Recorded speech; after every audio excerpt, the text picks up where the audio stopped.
really happy to see all these people here, people I know, people I don't know. It's really beautiful, a lot of beautiful people, beautiful minds, a lot of friendship and love. So, I want to take it back, way back to the good old days. The days before Michael was born.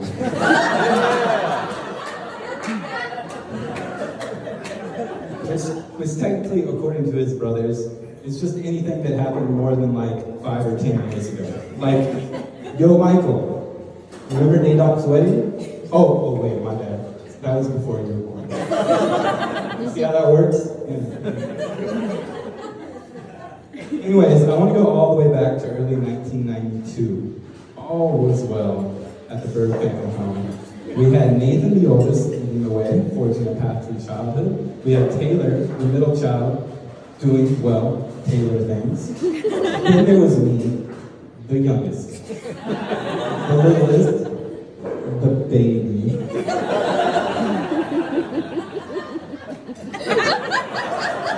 You're still the baby. Needless to say, I was pretty upset when I heard there was another baby bird on the way. Nobody asked me if I was willing to give up my entire identity. What am I supposed to start doing? Taylor things?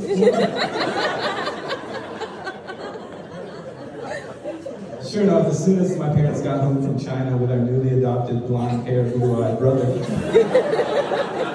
everything changed. Talk about needing attention. The guy couldn't even feed himself. At one point, we had to trick him into thinking a spoon was an airplane, or he would have starved to death. Fine, Michael, you can have the baby spot, but I'm never gonna let you forget it. And let me tell you, I did not. To be fair, little brothers can be really annoying. I think Connor can attest to that. That brings us to the Mike era. The Mike era. The one you've heard stories about. Poor, innocent little Michael getting picked on by all his older brothers.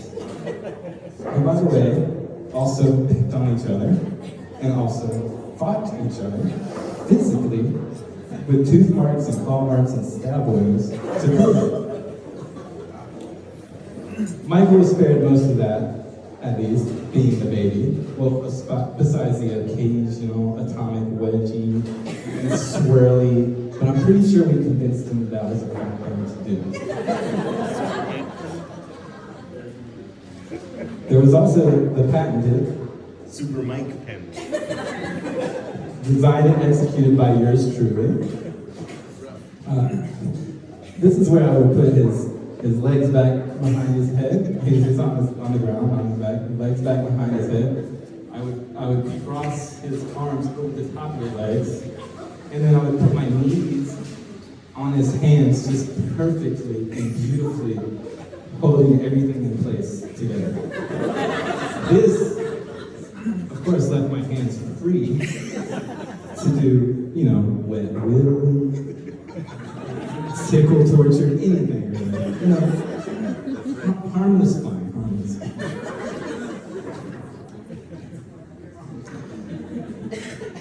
Us brothers, though, we did break down a lot of barriers for Michael. This guy was watching PG-13 movies at like 5 years old.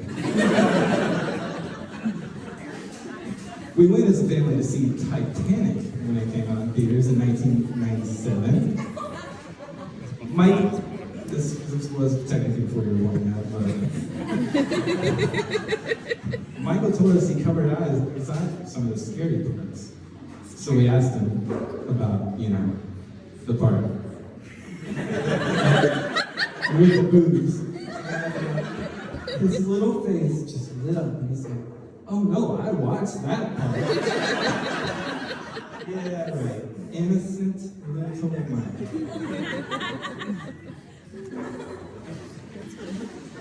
I have many fond memories of Michael from this time. We used to play games like, "Hey Mike, you tie me up in the booster seat," which was like this car seat that was not for babies, that only Michael used because apparently he was the only one worthy of that level of protection.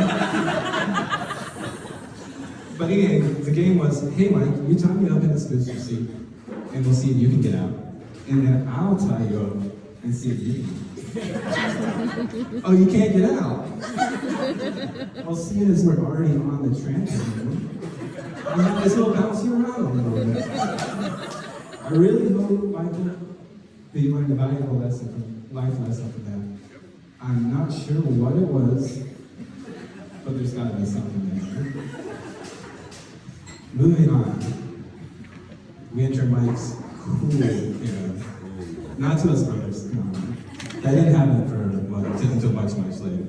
But to himself and seemingly everyone else, he was pretty cool. He grew his hair out long. He became the social butterfly of the family. And the most popular kid at summer camp.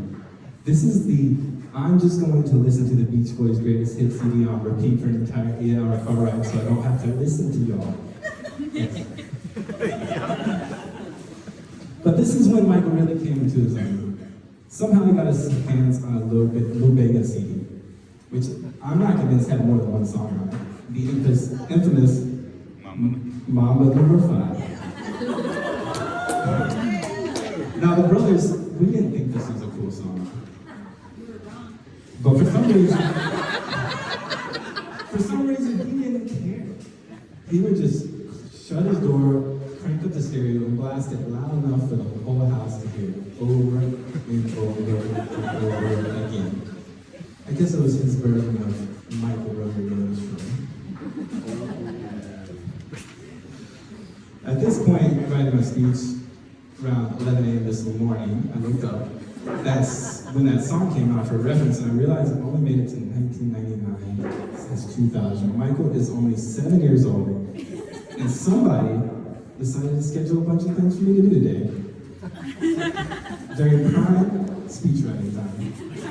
So I'm going to try to pick up the pace. Wasn't me. I blame Michael. So where were we? Oh yeah, the Mike's too cool for his brother's phase. You know, the skied instead of snowboarded, boogie boarded instead of surfed, joined the orchestra instead of band, didn't even want to learn how to ride his bike. That phase lasted quite a while. I think it lasted right until about we started to drive. Because apparently Michael thought getting around without mom and dad was pretty cool. I don't think he necessarily appreciated the fact that Taylor and I would always ride with windows down. Even in the winter, even when we dropped him off at school at 7:30 every day. Still beats mom and dad, I guess. That's when things started to dwindle down a little bit at the birdhouse. Nathan went to college, and Taylor shortly after. For my senior year of high school, it was just me, Michael, and my parents. I like to think that I really kept Michael out of trouble that year. Because I was in so much of it. I don't think my parents had any more punishment than that. I'm not quite sure how that all worked out after I left for college, but I did notice he spent most of his time not living at home. I guess having brothers around like that was so bad. From then on, I watched Michael grow from afar. Watch him make his own mistakes, like almost burning down the governor's school. You can ask him about it later. He'll tell you all about it. And I also watched him create his own successes, like still somehow graduating from the governor's school, going to college, getting jobs in his own house. And this whole time, Michael was still Mike.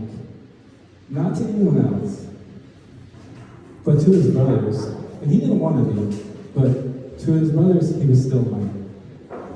That is, until Jim came along. I don't think I've ever, in all these years, seen Michael grow so quickly. He's definitely the strongest version of himself that I've ever seen, and he's still getting stronger. And I know one thing for sure, none of us call him Mike anymore. So here's to Jim. If you can help Michael stand up to his brothers, you can help him stand up against me.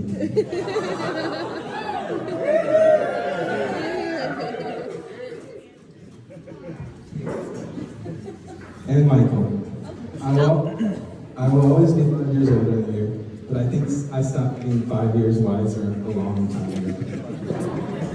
There's one song that represents you to me more than any other, besides Mambo number 5. It's Tom Petty's Won't Back Down. So here's to Michael. You can stand him up at the gates of hell, but he won't back down.